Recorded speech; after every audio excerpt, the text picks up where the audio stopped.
만 번 죽더라도 천주신앙을 믿겠습니다.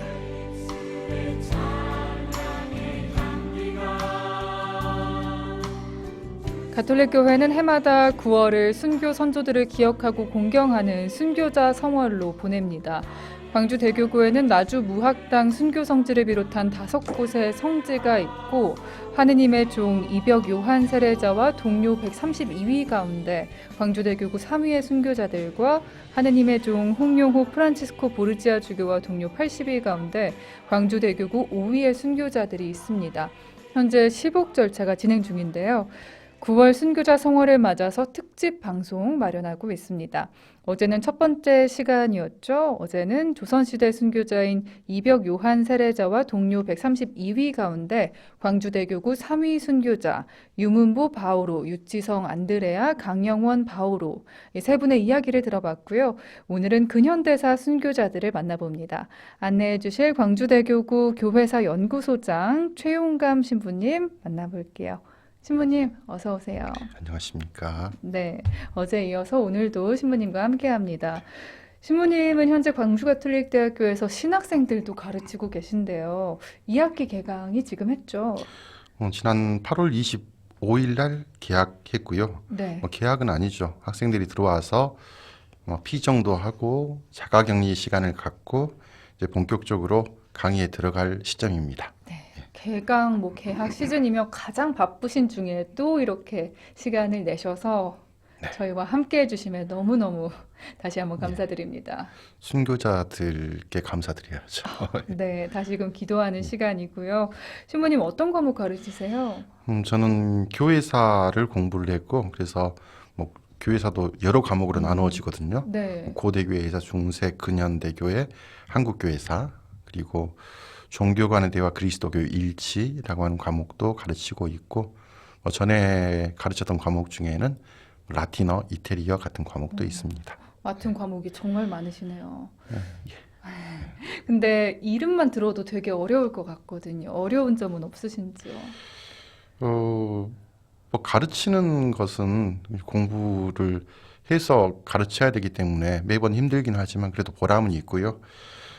일단 신학교라고 하는 것도 가르치는 것보다 어떤 공동체든지 관계성이 좋기도 하고 어렵기도 한 것 같아요. 그렇지만 현재 교수 신부님들, 수녀님 포함해서 교수단들이 재밌어요. 다행이네요. 내적으로 힘이 나고요. 네. 그리고 신학생들도 대체로 착합니다. 그리고 스승 제자로서 뿐만이 아니라 이 학생들이 더 잘하면 동료 사제단이 되는 거죠. 네. 그런 의미에서 조금 다르게 느껴지기도 합니다. 그래서 존경하면서 재미있게 잘 지내고 있습니다. 네, 지금 혹시 보고 있는 신학생들이나 성소의 씨앗을 가진 학생들에게 하고 싶은 말씀이 있으시다면요. 신학생들은 학기 중에는 인터넷 사용이 제한되거든요. 휴대전화도 없어요. 예. 그래서 이 방송을 들을 수 있을지 모르겠지만 사랑합니다 라는 말씀을 전하고 또 한 학기 코로나19 때문에 외출도 안 되고 가끔씩은 답답하고 어렵고 힘들기도 하겠지만 내적으로 행복을 유지하면서 기쁘게 주님을 섬기면서 한 학기 지냈으면 좋겠습니다.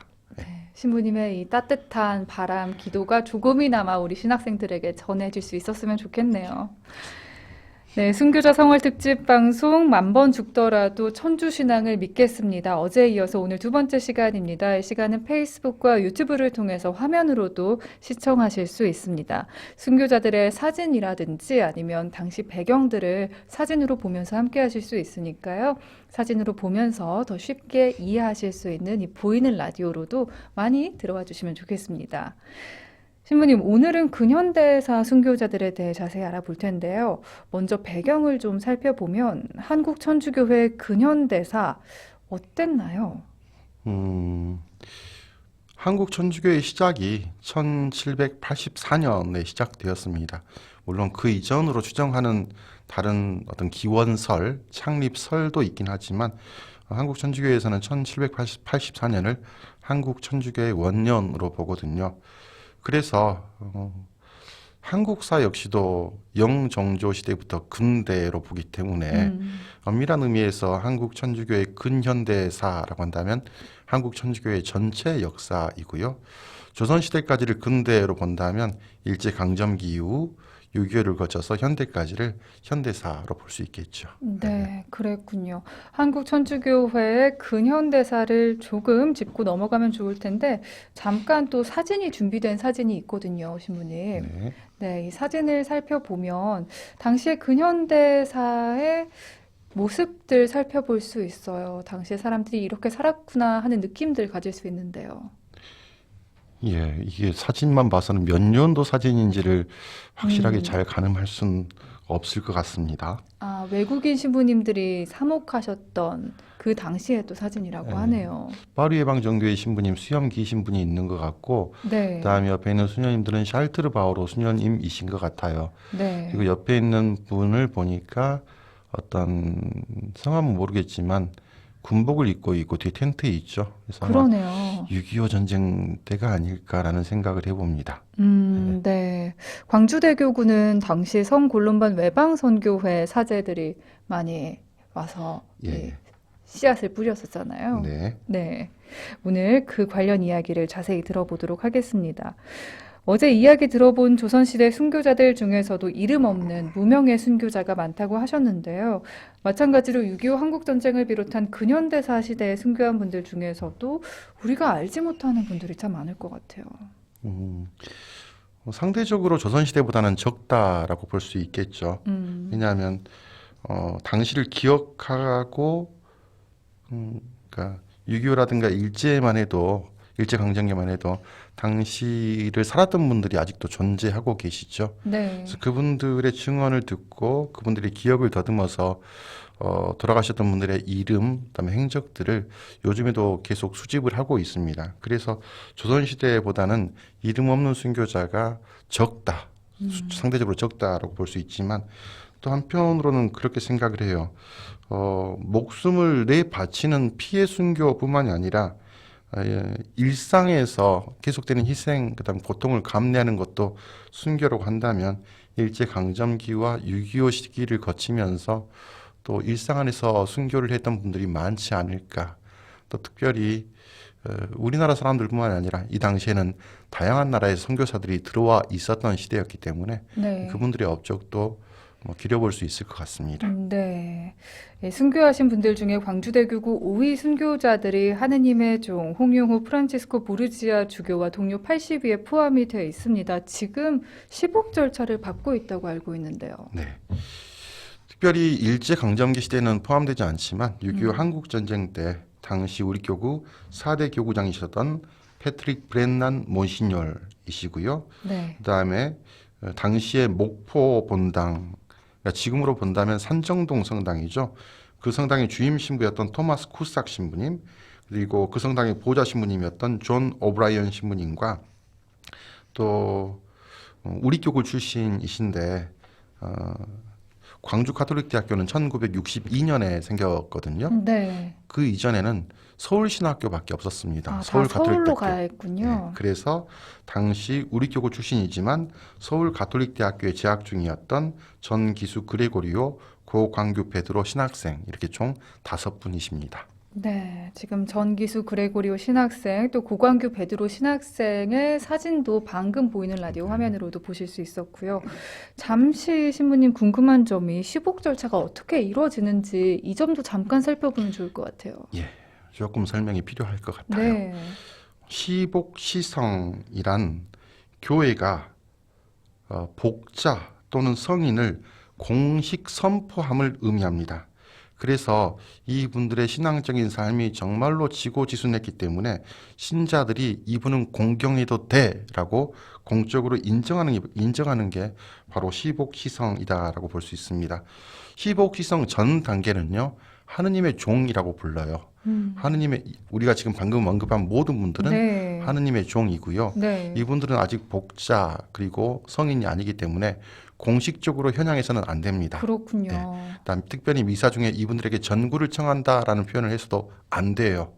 하지만 우리가 기념하고 기억하긴 해야 되겠죠. 네. 현재 이분들이 공식적으로 시복, 시성되기 위해서 한국 천주교회는 일하고 있고, 시복, 시성 절차에 대해서 간략하게 말씀드리면, 먼저 해당 지역 교구장이 정말로 이 분은 공경할 만하다 했을 때 예비 심사를 거칩니다.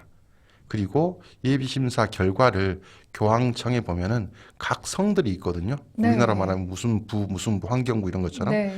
특별히 희성성이라고 하는 곳이 있는데 아, 따로 있네요. 네, 시성을 거기에다가- 담당하는 부가. 그렇죠. 네. 거기에다 청원을 하고요. 거기에서 이제 오케이 사인이 나면은 교황님의 제가로 시복 그리고 시성이 되게 됩니다. 뭐 어제 그리고 오늘 우리가 보고 있는 하느님의 종 이벽 요한 세례자와 동료 132 그리고 오늘 지금 보게 될 하느님의 종 홍영호 프란치스코 보르지아 주교와 동료 82의 경우 시복 대상자가 사실 여러 곳에 흩어져 있거든요. 네. 한 교구가 아니라. 네. 그래서 편의상 한국 천주교 주교회의에서 통합으로 시복을 추진하고 있다라고 보시면 되겠습니다. 네. 현재 교황청까지 올라간 상황이고 교황청의 심사를 기다리고 있는 중입니다. 그렇군요. 그래서 왜 교구에서도 이분들의 시복 시성을 위해서 뭐 교황청에서 와서 조사를 하기도 하고 주교회의 차원에서 조사를 하기도 하고 하던데 그런 네. 것도 그 일환인가요? 예, 그렇습니다. 실제로 2009년 주교님들이 1년에 2번 정기총회를 개최하시거든요. 네. 봄과 여름. 네. 2009년 봄 춘계 정기총회에서 방금 말씀드린 조선왕조 치하의 순교자와 증거자, 그 다음에 한국교회의 근현대 신앙의 증인에 대한 시복 조사를 하기로 결정을 하고 수차례 회의가 있었어요. 가장 가까운 회의는 2019년 4월 2일부터 3일에 있었던 우리교구 이야기입니다. 네. 시복 재판 법정이 열리는데 12회기였습니다. 그래서 이 모든 과정들을 현재 쭉 밟아왔고 결정 사항들을 뭐 라틴어 또는 이태리 말로 번역해서 교황청에 현재 보내놓은 상태라고 볼 수 있겠죠. 네. 뭐 정말 시복되고 시성되기가 쉬운 일이 아닌데요.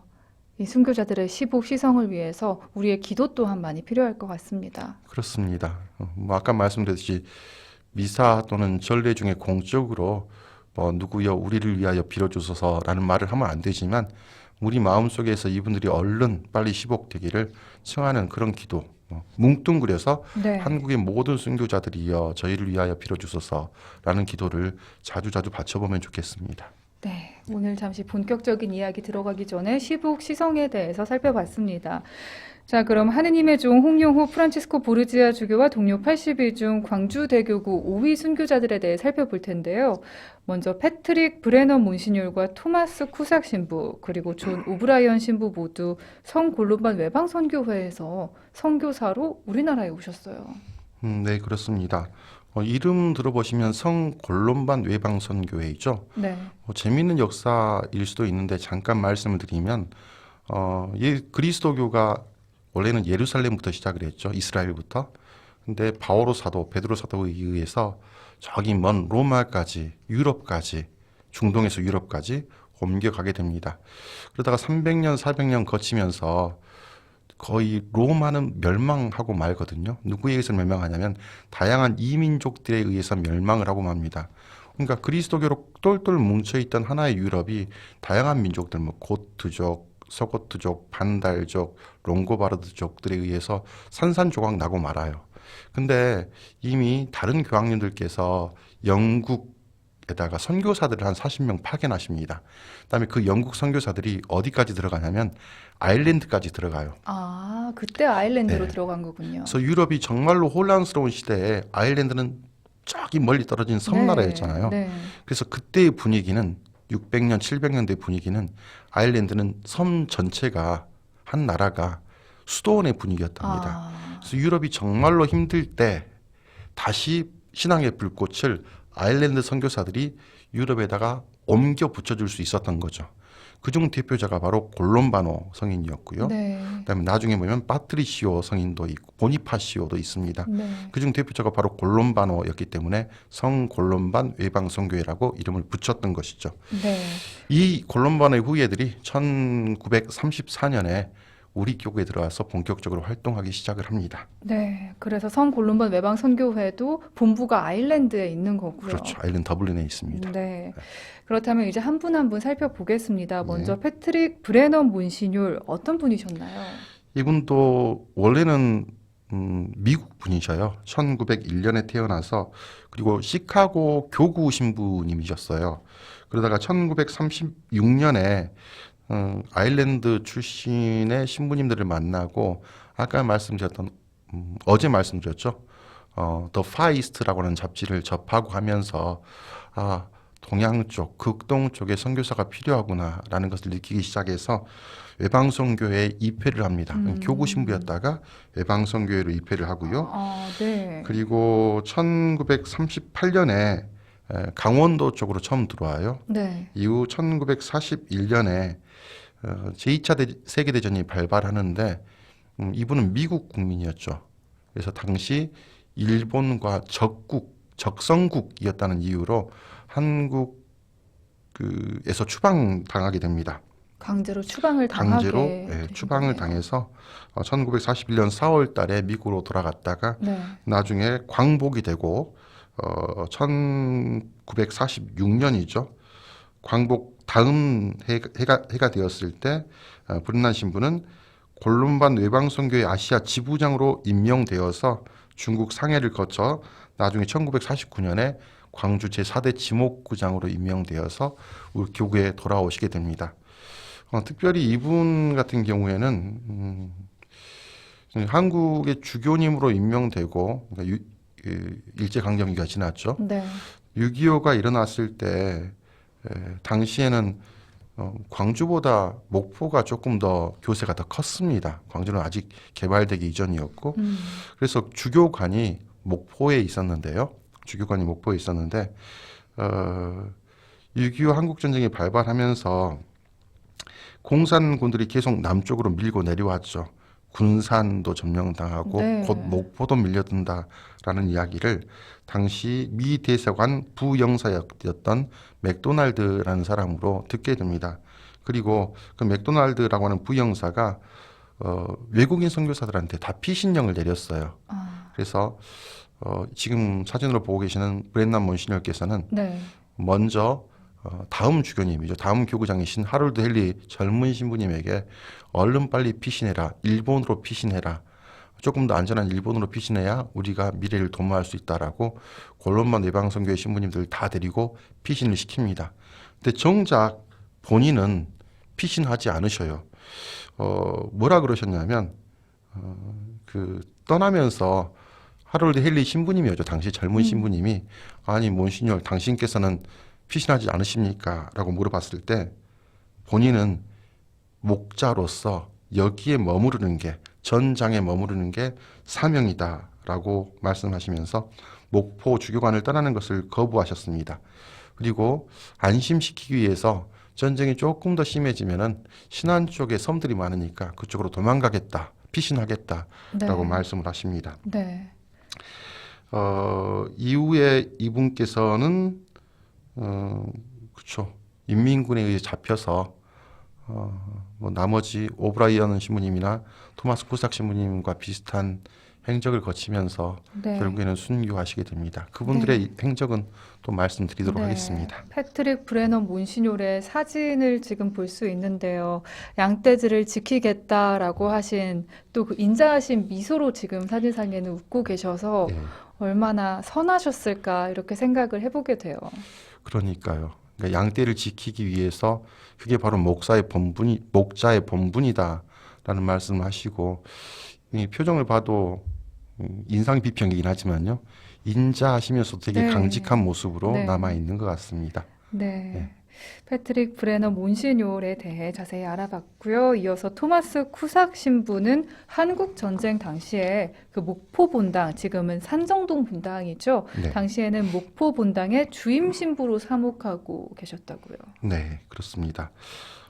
한국 전쟁 당시에 산정동 본당의 제13대 본당 신부였어요. 네. 전쟁이 발발하자 이분도 본당 신부님이시고요.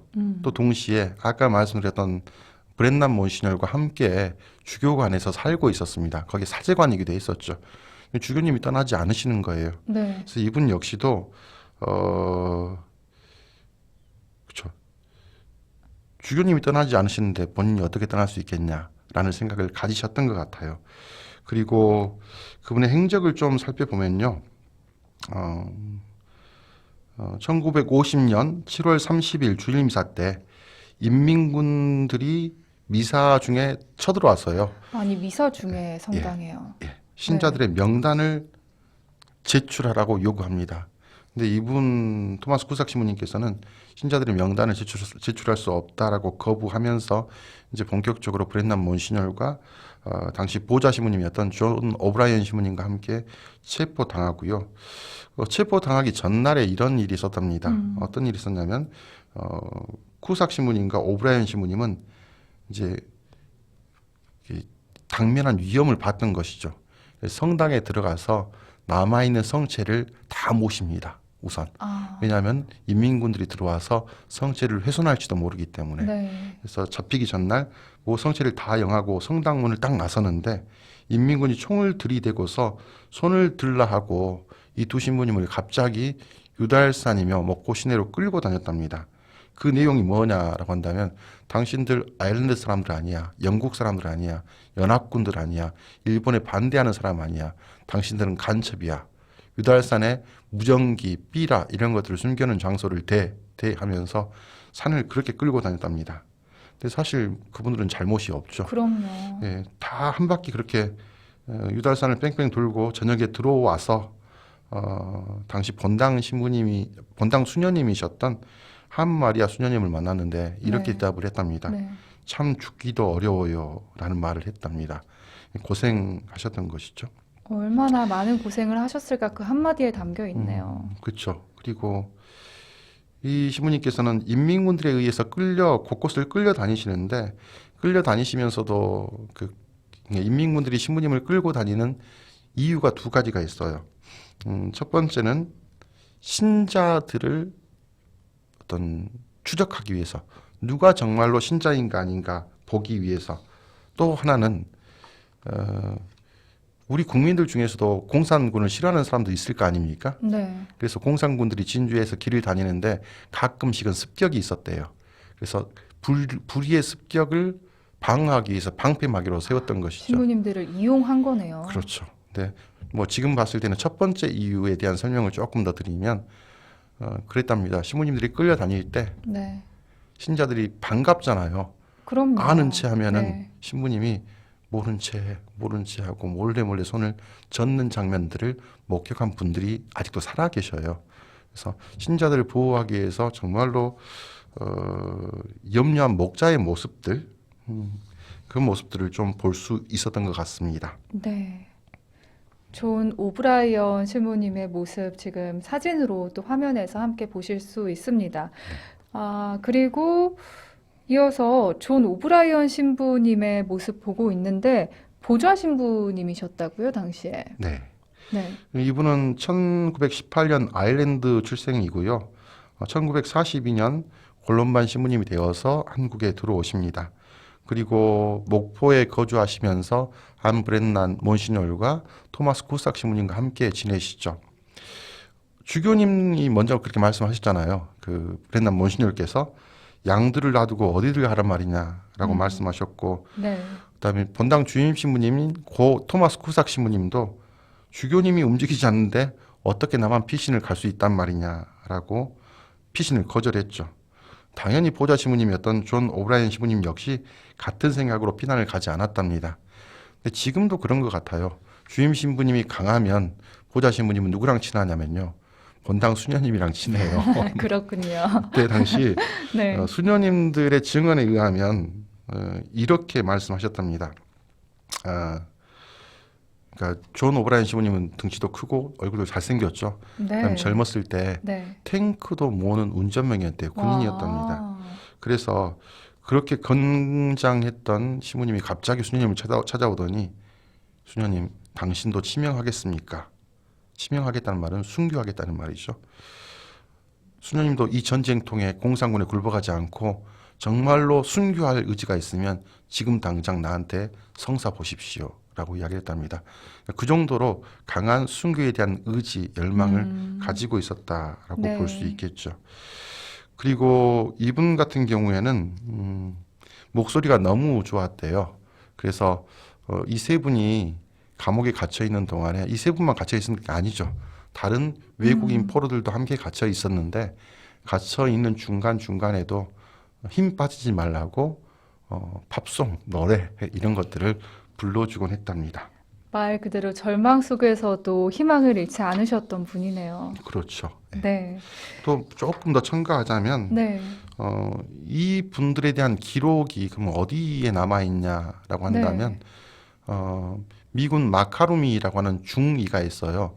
이분은 하동 쪽에서 체포되어서 당시 광주 교도소에 수감되었던 분인데 사실 이분의 기록이 없었으면 방금 말씀드린 뭐 브렌난 머시뉴얼, 토마스 쿠삭, 존 오브라이언 신부님의 어떤 순교에 대한 흔적들이 안 남아 있을 수도 있었겠죠. 이분의 기록이 그래서 중요한데 이분은 그냥 군인이었어요. 그 신부는 아니었고요. 네. 근데 그분이 감옥에 갇혀 있을 때 이 세 신부님들과 감옥 동기였죠. 아, 한 감옥에 네, 한 갇혀 감옥에 계셨던 같이 갇혀 있었던 거군요. 겁니다. 그래서 구체적으로 이분들의 행적들, 뭐 예를 들면 수많은 사람들이 7, 8명 있는데 추운 날 모포는 3개밖에 없었어요. 네. 근데 암브렌나 모시뉴 같은 경우에는 나이가 많았음에도 불구하고 다른 사람들을 위해서 모포를 양보했던 것, 그런 모습들. 그다음에 정말 먹을 것도 변변치 않게 하루에 주먹밥 한 덩이밖에 밥이 안 나왔는데 다른 수감자들에게 양보하는 모습들. 그다음에 마지막에 말씀드렸던 존 오브라이언 신부님 같은 경우에는 자기도 정말 힘들겠죠. 근데 낙담하고 있을 다른 수감자들을 위해서 노래를 불러가면서 흥을 돋아주고 고향을 생각나게 하면서 힘을 내게 하는 그런 장면들이 이 마카루미 중위의 어떤 노력에 의해서 전해지고 있고요. 네. 또 특별히 이 세 분들 같은 경우에는 사실 마지막 모습이 어떻게 되었는가는 분명치는 않습니다. 왜냐하면 광주에서 인민군들이 이분들 다 대전으로 모시고 가거든요. 그러니까 북상하면서 그 북쪽으로 물러가면서 다 데리고 가는데 대전 형무소 같은 경우에는 일반 군인들로 가득 찼고요.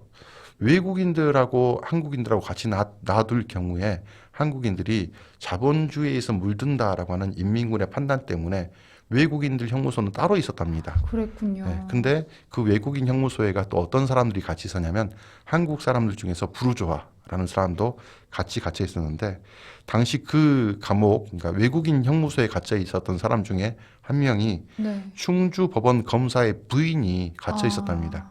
근데 임신하고 만삭이 되어서 나중에 풀려났는데 그분이 나중에 대전 목동 성당 네. 오기선 신부님을 만나서 나 세 분 신부님을 대전 형무소에서 봤다.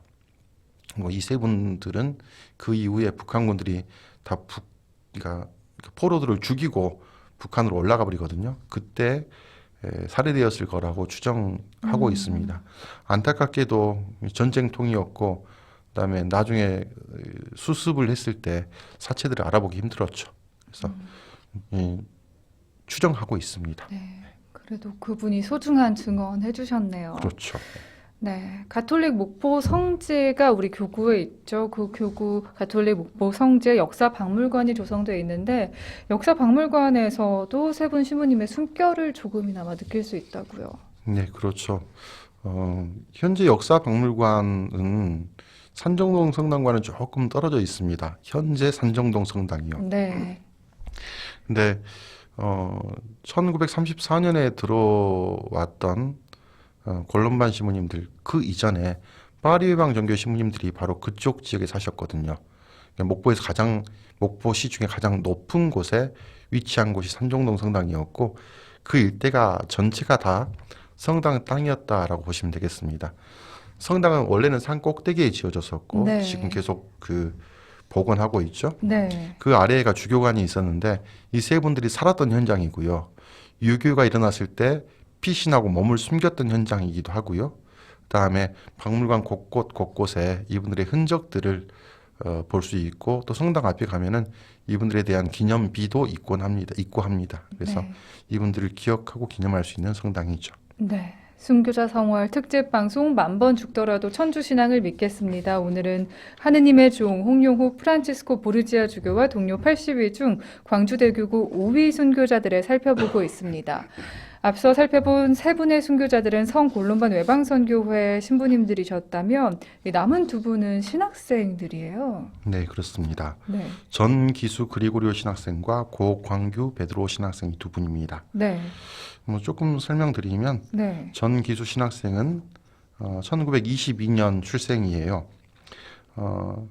말씀드렸던 것처럼 당시에는 광주에 신학교가 없었기 때문에 서울 가톨릭대학교에 진학을 했고 1950년 그러니까 유교 바로 전이죠. 5월 28일 희종직을 받습니다.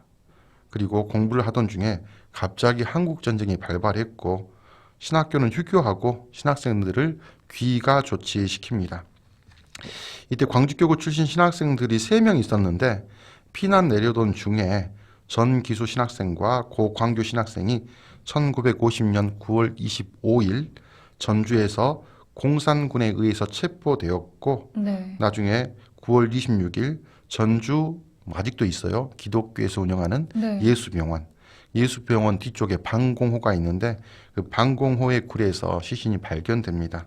이때 전기수 신학생의 나이는 28살이었고요. 또 동시에 고광규 신학생은 1925년 목포 출생입니다.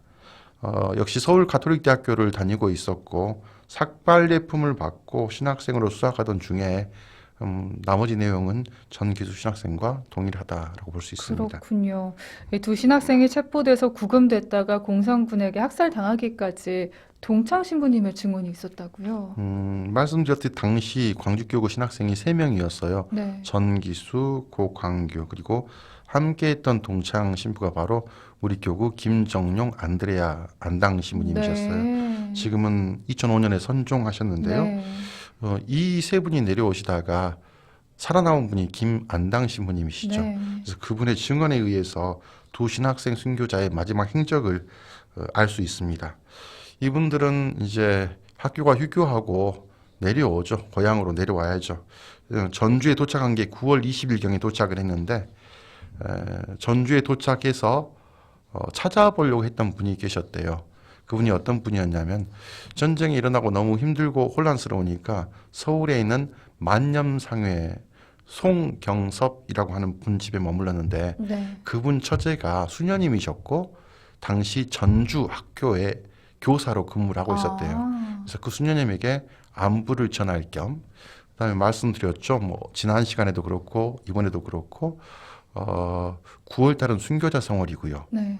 9월 25일이 복자 첨례일, 복자 축일이었습니다. 당시까지만 해도. 그래서 이 세 분도 어려운 시기 전쟁통이긴 하지만 지금도 전주에 보면 치명자산이 있잖아요. 네. 치명자산에 가서 순교자들을 기리면 좋겠다라고 함께 나섰던 것이죠. 수녀님에게 안부도 전할 겸. 네. 근데 그 당시 김종용 신부님이 속이 좀 불편하고 안 좋았답니다.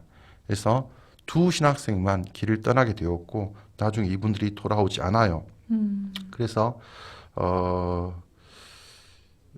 이 분들은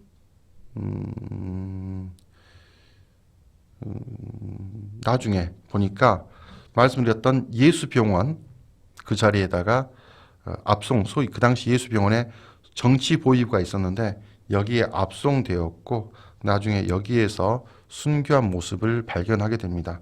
사실 그러니까 정말로 이분이 전기수 그리고리온지 고광규 베드로인지 못 알아볼 수도 있는 일이지 않습니까? 네. 근데 김정용 신부님은 동기이기도 그러니까 친구이기도 했던 네. 동시에 네. 이렇게 증언하고 있습니다. 네. 시체들을 헤쳐보았더니 많이 부패가 되었다. 그럼에도 불구하고 묵군 시체 중에 맨 첫 번째가 전기수, 두 번째가 고광규 시체임을 알아볼 수 있었는데 특별히 고광규 신학생은 곧바로 알아볼 수 있었던 이유가 내가 준 바지를 본인이 입고 있었던 것이죠. 그래서 고광교 신학생은 바로 알아볼 수 있었고 바로 옆에 있는 전기수 신학생도 곧바로 확인할 수 있었다라고 이야기를 합니다. 그리고 나중에 이분들은 전주교구 부주교 이상화 신부의 주례로 연미사를 봉헌하고요. 먼저는 치명자산 이순이 누갈다 묘지 아래 네. 안장되게 됩니다. 네. 그랬다가 지금은 담양 성직자 묘지에 안장되어 있는데요. 네. 네. 이분들은 아까 말씀드렸듯이 원래는 전주 치명자산에 1차로 안장이 되죠. 근데 전기수 그레고리오 신학생하고 고광규 베드로 신학생들도 지금의 개념으로 좀 보면 안 됩니다. 당시에는 집안이 중요했잖아요.